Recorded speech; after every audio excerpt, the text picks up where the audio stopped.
Mildred Williams was just your average Army wife. John was a man of his word. He said what he meant, and he meant what he said. But when her husband finally returned from the Gulf War, Mildred found herself sleeping with the enemy.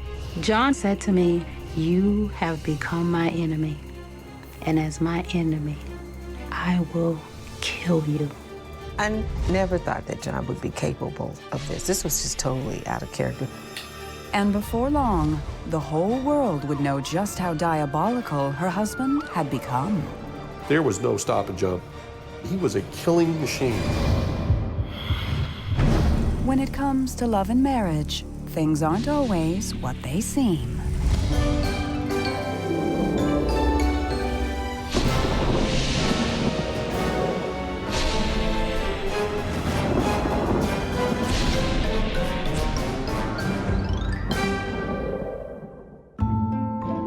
Mildred Green was raised by a single mother and never knew her father. So when it came to choosing the right man, her mother gave her strong words of advice. What she did say is that you should find a man who says what he means and means what he says. Make sure that he is a man of his word. And on a balmy September day in 1983, Mildred did just that. She was out with a girlfriend when she met John Williams, a charming man of his word. He was really attractive because he had a beautiful smile. And he said, "I'm John. What are you doing tonight?" Mildred and John had their first date that very evening. We spent 3 hours just talking. And he ended up saying, "Are you seeing anybody?" And I said, "No, I'm just waiting for the right man to come along." And he said, "Well, you just met him." I was like, wow. The couple dated exclusively for 2 years until John, who was in the Army Reserves, was called up to serve at the Army base in Fort Lewis, Washington. But only a month after his departure, John couldn't get Mildred out of his mind. He sent me an airline ticket, and he said, "I need you. I can't make it without you. Can you please come?" And so I told my mom, I said, "Gotta go, Mom." John was in love with Mildred, and Mildred fell overly in love with him. It was her and John. And he said, "You know, I never want you to lose that sparkle in your eye for me." He said, "I'm gonna do everything that I know how to make sure you keep that." 3 years after the move, the sparkle in Mildred's eyes still burned bright. And on March 10th, 1988, Mildred and John were married. The day of our wedding, I was the happiest woman in the world. I loved John. There was no doubt in my mind that he was all that I was looking for. John was dressed in his military uniform, and Mildred was in her white wedding gown. We was very happy for Mildred. 2 years after they were married, a lifelong dream of Mildred's was fulfilled as the couple welcomed their first son, John Jr. John was a good dad, and he really took time. He came home from work, he ate dinner, he played with his son. That was the routine. A year after their first child arrived, John received orders to serve in the Gulf War. I was a little nervous because John sat me down and he said, "Look," and he had wrote out a plan for me to carry out should he not make it back alive. Much to Mildred's relief, in March of 1991, just 3 months after he left, John returned home with just a minor shoulder injury. But the man who walked through the door was a far cry from the man Mildred had married. He would sit in a chair and rock back and forth. And I'd say, "Honey, is this something I can do?" "No, there's nothing you can do. I don't want to talk about it." To Mildred, it seemed like she was living with someone else entirely, and life for the couple continued on a downward spiral. 8 years and 2 more children later, John would end up driving Mildred away. His behavior had escalated to a point now to where it was about his manipulation and control of Mildred. By the summer of 1999, Mildred had filed for divorce, and John moved out. They agreed that he would get the kids every other weekend. On March 23, 2000, John had scheduled a visit, so he had the kids starting on that Friday. On Monday, Mildred received what she thought was just an ordinary phone call. I get a call from John, and little John is on the phone. And I say, ask your dad, what time are you coming back?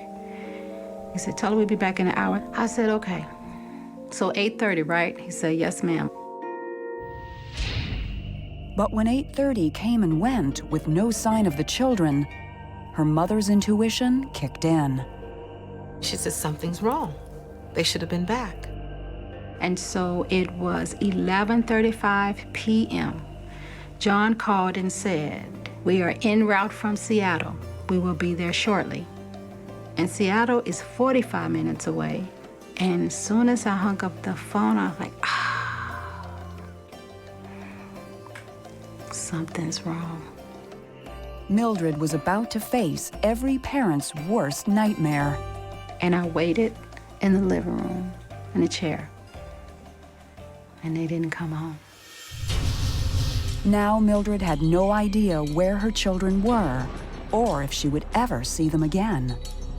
The situation was unimaginable, and things were about to get even worse. I only thought he was going to kill me. I never, ever thought he would include other people.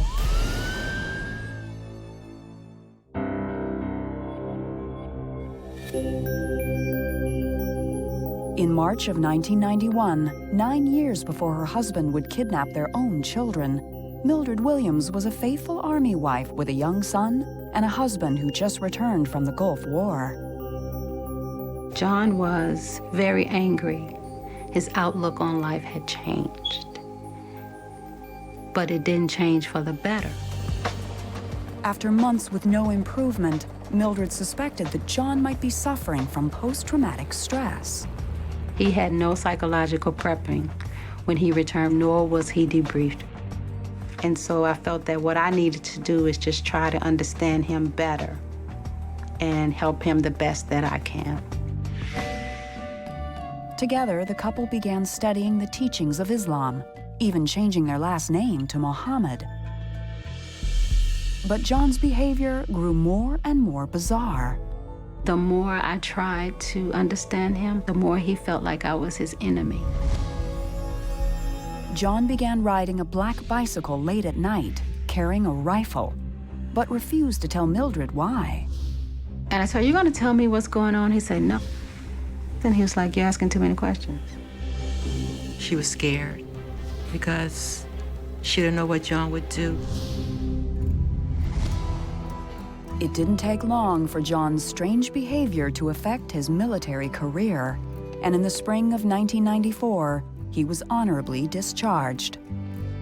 Now in need of a new career, John turned his love of fixing cars into a new enterprise.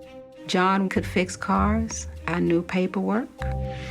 Before long, business at their home car repair shop was booming, and at last, things seemed to be on the upswing. Until one day, when Mildred got a call from a female customer lodging a disturbing complaint. She said that your head mechanic, John, is propositioning me to have sex with him in order for him to repair my car. I said, yes, ma'am. I will handle it. When she did approach John, he denied it. But it was too late. After years of standing by her husband, this time Mildred had reached her limit. As time went on, more women came up in that way. And so July of 1999, I asked John for a divorce. And that is when things began to escalate in terms of his emotional abuse. In September of 1999, John moved out, but he did not take the separation lightly. Instead, his behavior went from bizarre to terrifying. He would come in the middle of the night and stand over me and I could feel his presence. And I had to open my eye to a slither so I can watch him walk from one side of the bed to the other, and then he would leave. Fearing for her life, Mildred was forced to take out a restraining order. And when she did, John went over the edge. And he says, I am not going to let you raise my children on your own. You have become my enemy. And as my enemy, I will kill you. Mildred knew John was a man of his word. But before he would attempt to make good on his threat, John would take away the thing Mildred loved most. And he'd take others down with them. Her worst fears were now starting to unfold.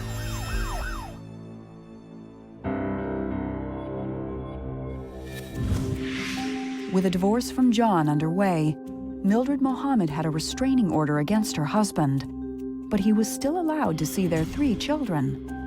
On March 23, 2000, he took them away on a weekend visit and never returned. Every moment was a hard moment when my children were gone.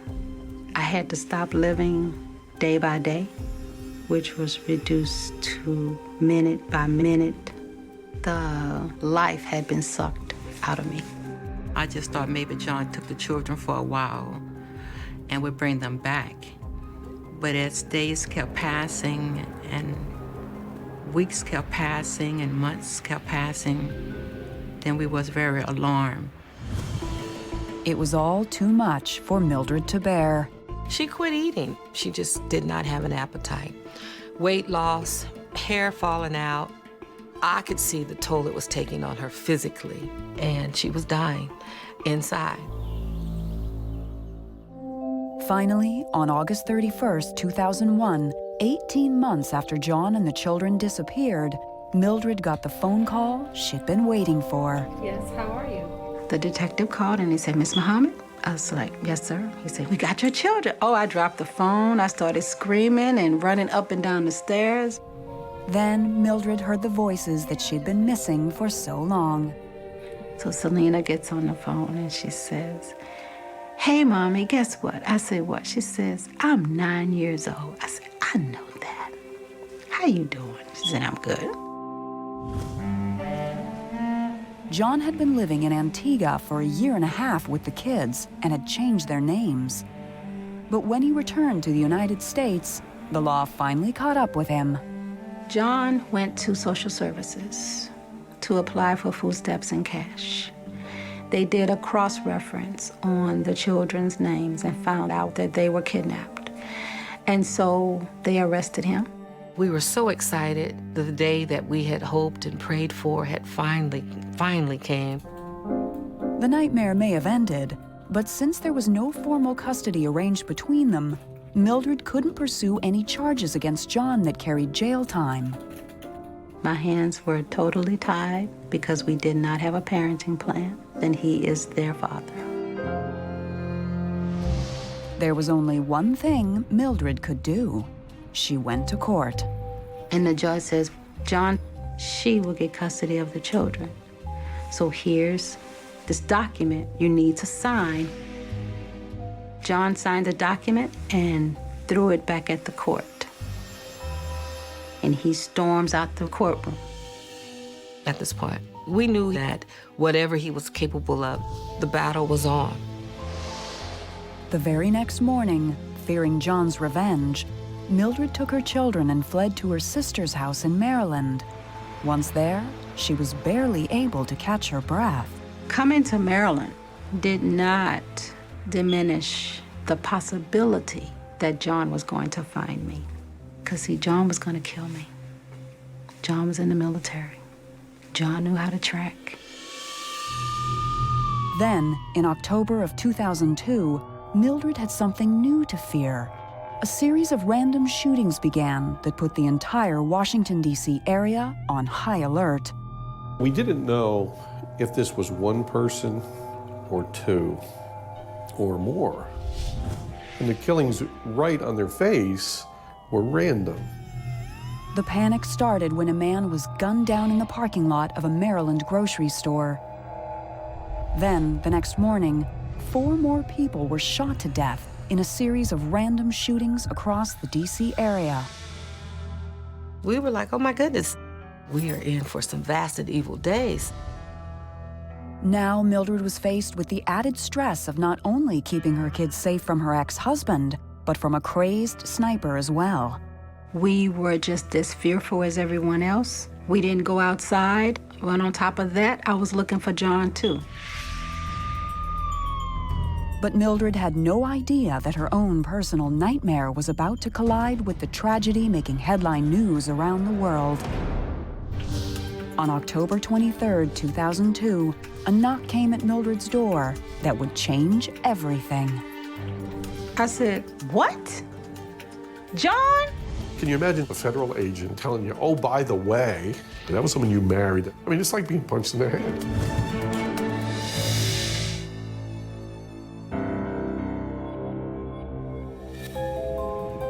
In October of 2002, Mildred Muhammad was one of thousands of residents who watched in horror as news reports of the DC sniper continued. In less than a month, a total of 10 people were brutally gunned down, and police were working day and night to stop the rampage. My fear for John was more heightened than my fear for the sniper, because I knew John was going to get me, but the sniper was a random thing. It could be anybody. After 3 weeks of round-the-clock investigations, authorities were about to publicly announce the names of the suspects. But first, they had one last stop to make. October 23rd, just as we were sitting down to eat, there was a knock on the door. It was agents from the ATF, and they had arrived with some unthinkable news for Mildred. We're going to name your ex-husband, John Muhammad, as the sniper. I said, "What? John?" Can you imagine someone coming in, a federal agent, and telling you, oh, by the way, that was someone you married, that's the father of your children? I mean, it's like being punched in the head. Police informed Mildred that John had carried out the killings with a 16-year-old boy named Leeboyd Malvo.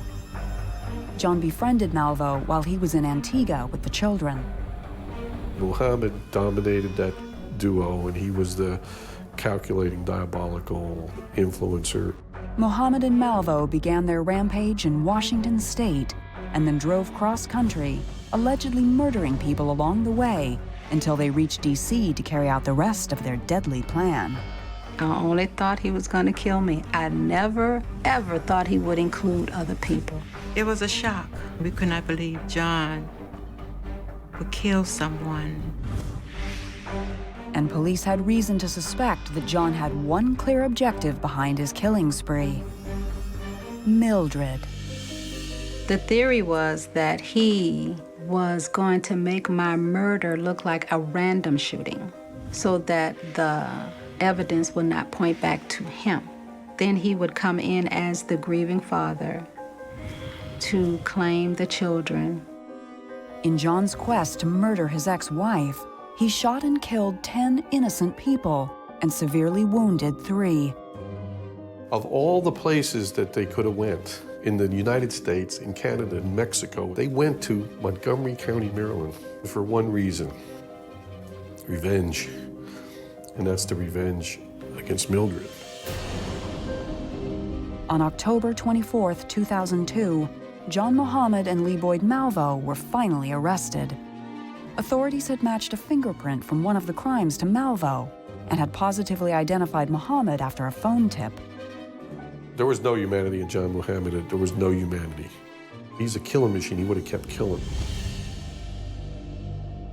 1 year after the shootings, John Muhammad was found guilty of capital murder, conspiracy, and firearms charges.